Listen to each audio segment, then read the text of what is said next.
Seperti yang sudah tercantum pada opening video bahwa pada video kali ini saya akan memaparkan kepada kalian semua tentang metode dan teknologi yang ada dalam firewall. Jadi sekarang saya mau menjelaskan kepada kalian semua satu persatu. Saya mulai dari metode yang digunakan dalam firewall. Di dalam firewall ada dua metode yang digunakan, yaitu yang pertama ada packet filtering dan yang kedua yaitu stateful inspection. Bagaimana perbedaannya antara packet filtering dengan stateful inspection itu? Ialah kalau packet filtering dia hanya melihat dan menganalisis paket data yang masuk tersebut berdasarkan potongan-potongan kecil. Dia tidak menganalisis hubungan antar paket, tetapi hanya melihat dan menganalisis bagian-bagian dasar dari informasi paket tersebut. Bagaimana contohnya bagian-bagian dasar dalam paket data? Ialah seperti IP address yang digunakan serta port yang digunakan. Metode yang kedua yaitu stateful inspection. Metode ini merupakan sebuah metode terbaru pada firewall. Dia bekerja dengan cara membandingkan setiap paket data yang baru masuk dengan koneksi yang sudah dikenali atau koneksi yang sudah disahkan.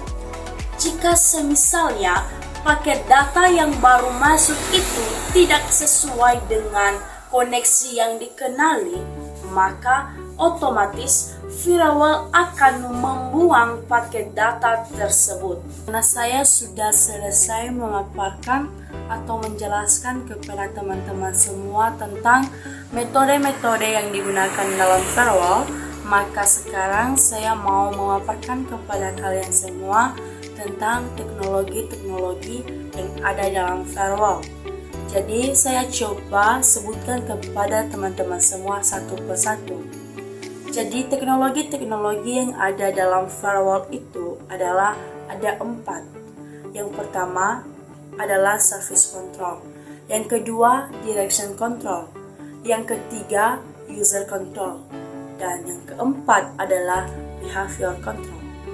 Jadi saya mau menjelaskan kepada teman-teman semua secara singkat supaya kalian juga bisa memahami maksud daripada teknologi-teknologi tersebut. Saya mulai dari teknologi yang pertama. Teknologi yang pertama yaitu service control atau kendali terhadap pelayanan.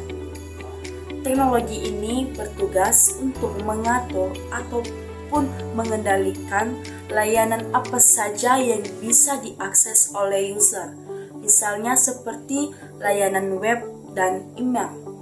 Jika seandainya sudah ditentukan kalau user satu hanya bisa mengakses layanan web, maka dia pun tidak boleh mengakses layanan yang lain, misalnya seperti layanan email. Begitu juga dengan user yang kedua. Jika dari awal dia sudah ditentukan hanya bisa mengakses layanan email, maka dia lagi tidak bisa mengakses layanan yang lainnya, misalnya seperti layanan web. Teknologi yang kedua yaitu direction control. Teknologi ini adalah kendali terhadap arah. Jadi dia bertugas untuk mengatur atau mengendalikan arah mana saja yang diperbolehkan melewati firewall. Jadi dapat kita simpulkan bahwa hanya paket data atau informasi yang berasal dari arah jaringan atau lalu lintas jaringan yang dianggap aman dan tidak ada penyusup yang diperbolehkan melewati firewall.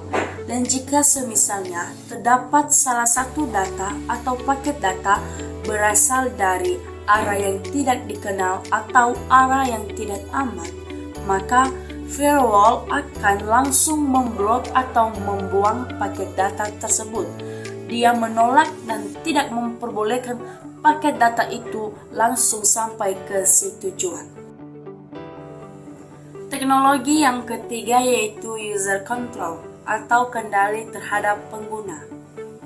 Teknologi ini berguna untuk mengatur atau mengendalikan setiap pengguna yang mengirimkan paket data atau informasi ke salah satu jaringan yang sudah dikonfigurasikan firewall. Jadi, di sini user control ini atau teknologi ini bertugas dengan cara memeriksa setiap paket data yang masuk berdasarkan identitas dasar dari pengguna yang mengirimkannya. Bagaimana bentuk daripada identitas dasar itu? Ialah misalnya seperti IP dan port yang mereka gunakan sudah sesuai atau belum. Jika belum, maka firewall langsung memblok atau menolak maupun menghapus paket data yang mereka kirimkan itu dan tidak memperbolehkan melewati firewall. Kemudian, teknologi yang keempat yaitu behavior control atau kendali terhadap perilaku. Teknologi ini berguna untuk mengatur dan mengendalikan perilaku-perilaku yang tidak sesuai dalam lalu lintas jaringan untuk menghindari terjadinya sesuatu hal yang membuat jaringan tersebut mengalami kerugian atau permasalahan, misalnya seperti perilaku spam.